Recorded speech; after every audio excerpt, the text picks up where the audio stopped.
Everybody, this is Jake with Duramax Store, and today we're going to go over our one-piece aluminum drive shaft. Oftentimes we get customers with older trucks that need to replace their two-piece drive shaft due to carrier bearing issues. This drive shaft is made to fit four-wheel drive crew cab long bed trucks from 2001 to 2019. Whether you're in need of a conversion to replace your existing stock two-piece on older models or just a replacement for your one-piece on newer models, this shaft works on stock, leveled, and lifted trucks as long as a custom drive shaft was not needed for the lift, or there was no carrier bearing drop bracket included with the lift.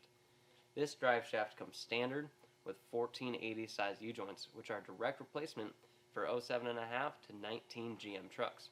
We also offer options to change the rear U-joint so it will fit the 2001 to 2007 GM trucks that have 1410 U-joints, and the last option is to upgrade your rear pinion yoke to a 1480.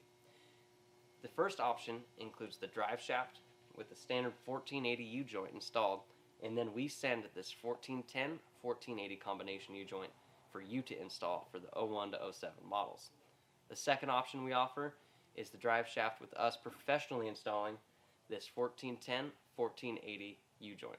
This option allows you to install the drive shaft on the truck without having to replace the U-joint yourself. The third option is to upgrade to a 1480 rear yoke. It's going to come with the drive shaft and the 1480 U-joint installed, along with the pinion yoke, nut, strap, and bolt kit. This option allows you to upgrade your 01 to 7 rear pinion yoke.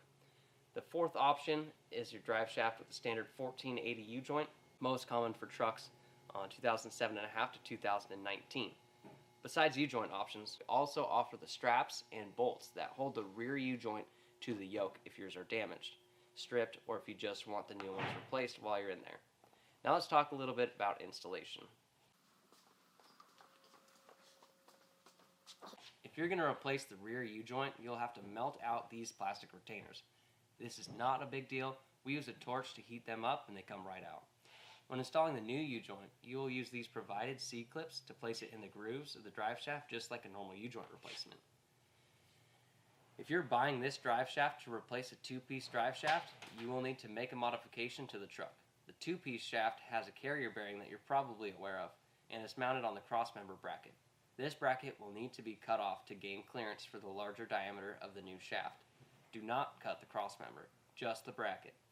It's also a good idea to grind down any sharp edges to avoid any issues in the future. If you're unsure of this, click the link we have on our site of what and where to cut. I hope we covered everything, but if you have more questions, we have more information on the product page on Duramax Store under Drivetrain and Driveshaft, and our sales and service departments are always happy to help you out. Thanks for choosing Duramax Store. We'll see you next time.